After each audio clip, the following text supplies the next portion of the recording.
비상계엄 선포를 했고 예비비라는 단어를 봤어요. 윤희대 차관보는 바로 언급을 해요. 계엄과 관련된 예비비 관련 재정자금 확보라는 것을 인지를 하고 있어요. 이게 정상 아닌가요? 지금 그 당시 상황은 저한테 굉장히 초현실적인 상황이었고요.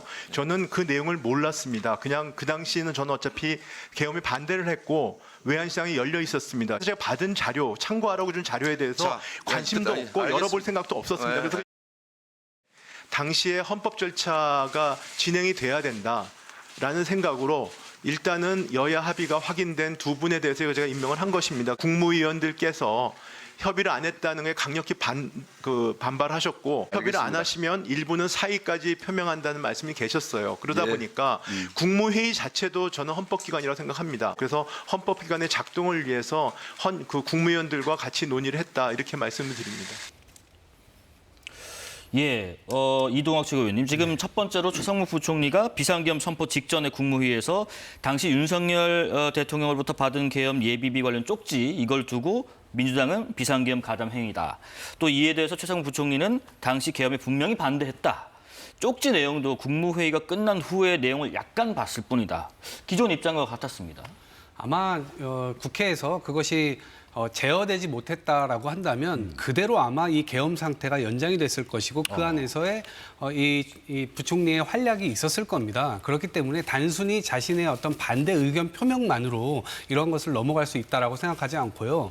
또 한 가지는 헌법 위반이 너무나 명백한 겁니다. 네. 선별 임명을 했단 말입니다. 국회 추천에서 헌법에 부여한 권한대로 3명을 추천을 했고 대통령은 지나가는 권력 정도로 그냥 임명만 하면 되는 겁니다. 그런데 그것을 선별해서 선별할 권한 자체가 없고요. 임명도 안 할 권리도 없습니다. 그런데 그것을 그냥 그렇게 선별해서 임명했단 말입니다. 그것도 문제고요. 더 문제는요. 대법관은 도대체 왜 임명을 안 한 걸까요? 그것은 여야 합의의 문제도 아니었지 않습니까? 그냥 임명을 안 한 겁니다. 그렇기 때문에 의회에서 통과됐던 입법 이런 것들을 총체적으로 그냥 무시를 했던 것이고 또 하나는 상설특검과 관련돼서도 그것 벌써 그 내란 특검과 관련된 것도 그렇고 김건희 특검과 관련된 것도 그렇고 그것도 국회에서 통과됐습니다. 즉시 임명을 해야 됨에도 불구하고 임명하지 않았어요. 예. 그렇기 때문에 전 탄핵 사유는 충분하다. 이 청문회를 통해서 다시 한번 드러났다 봅니다.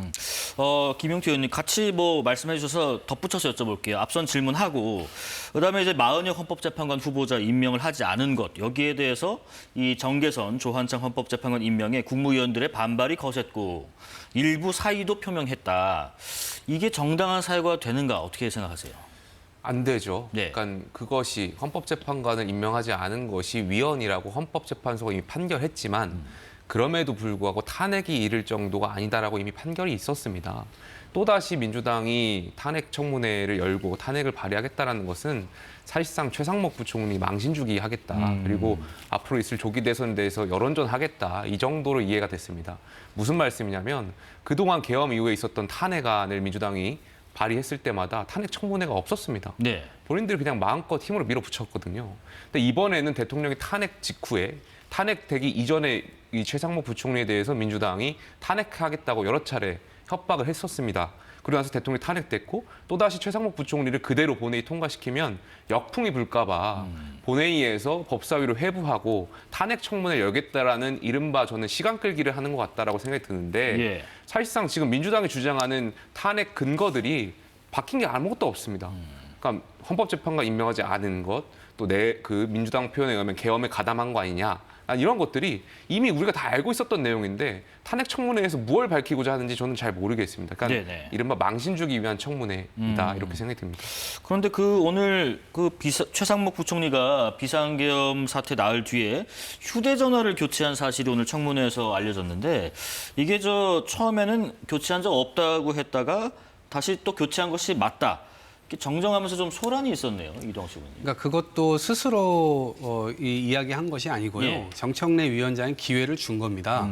본인이 이 김용민 의원이 휴대폰 바꾼 적 있습니까? 없습니까? 없습니다. 유심칩 바꾼 적 있습니까? 없습니까? 없습니다. 명시적으로 이렇게 얘기를 했어요. 그리고 그 뒤에 이 통신회사로부터 기록을 조회했더니 그 조회에서 12월 7일 날 핸드폰 바꾼 목록이 그대로 드러난 겁니다. 그렇기 때문에 이것은 굉장히 큰 문제가 있다. 이거 이 국회에 나와가지고 위증한 거 아니냐. 그렇기 때문에 이 위증한 걸 가지고 그대로 했더라도 네. 다시 한번 이것을 정정할 기회를 주면 국회법상 그것이 위증으로 되지 않을 가능성도 있습니다. 그렇기 때문에 그 기회를 준 것인데 그걸 가지고 다시 본인이 뭔가를 계속 빠져나가려는 듯한 그런 태도와 이런 걸로 하다가 다시 한번 명시적으로 그 조항을 읽어주고 이거를 다시 입장을 바꾸겠냐라고 하니까 그때서야 이제 바꿨단 말입니다. 그러니까 사실은 기회를 주지 않았더라면 그대로 위증하고 그냥 넘어가려고 했었던 겁니다. 네네. 그러니까 그럼 최상목 이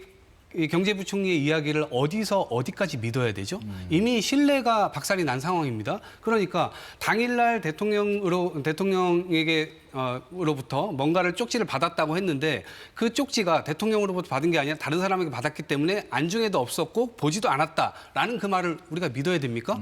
거기서 신뢰가 박살났기 때문에 네네. 저는 이런 지점에서 총괄적으로 판단할 여지가 있다 이렇게 봅니다. 김 의원님, 신뢰를 저버릴 만한 행동들을 계속하고 있는 건가요? 최상목 부총리가. 그러니까 뭐 말을 바꾸고 예. 실수를 한 것에 대해서는 충분히 이제 비판받을 소지가 있습니다만 최상목 부총리가 이제 파악했던 데는 보통 우리가 휴대폰을 바꿨다라는 의미는 법적으로 기존에 갖고 있었던 정보를 다 지웠냐라는 의미일 텐데 사실 최상목 부총리는 기존에 쓰던 데이터를 그대로 갖고 핸드폰 기기만 바꿨다라고 해서 본인이 착각했다라는 발언을 했어요. 네. 그러다 보니까 이제 이동학 전 최고위원 말씀처럼 야당이 봤을 때는 이제 오해의 소지가 있어서 물론 그 부분에 있어서 비판받을 수 있다는 점은 저는 이해하고 있고 어찌되었든 최상목 부총리가 말을 이렇게 애매하게 하다 보니까 조금 여기에 대해서 비판이 생기는 거 아닌가 생각이 듭니다.